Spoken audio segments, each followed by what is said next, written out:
என் பேர் சரவணன். நீலகிரி மாவட்டத்தில் கூடலூர்லேருந்து வர்றேன். எனக்கு 46 வயசாகுது.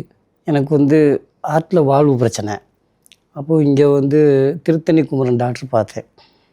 பார்த்தோன்னே அவர் சொன்னார் இந்த மாதிரி சர்ஜரி பண்ணணும்னு.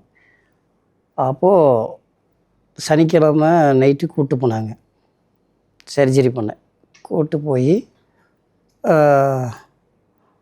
என்னாச்சு, சர்ஜரி பண்ணி முடித்தோன்னே கொஞ்சம் நல்லா வலி இருந்துச்சு. இப்போ அப்படியே அந்த வேதனை கொஞ்சம் கொஞ்சமாக கம்மியாகிடுச்சு. கம்மியாகி இப்போ ஒரு மாதிரி நார்மலாக இருக்குது. இன்னும் ஒரு வாரத்துக்குள்ளே ஃபுல்லாக கிளியர் ஆகிரும், ஒரு சின்ன வேதனை இருக்காது அப்படின்னு சொல்லியிருக்காங்க. பின்ன இங்கே இந்த 2 நாளில் நடக்கிறதுக்கு போகிறதுக்கு வர்றதுக்கு எல்லாம் கொஞ்சம் பிரச்சனை இல்லை. இன்னும் போக போக நல்லா கிளியர் ஆகிரும்.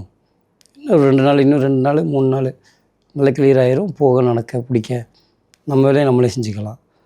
வேலைக்கு போகிறதுக்கும் 1 மாதம் சொன்னார். 1 மாதத்துக்குள்ளே வேலைக்கு போய்க்கலாம் அப்படின்னு.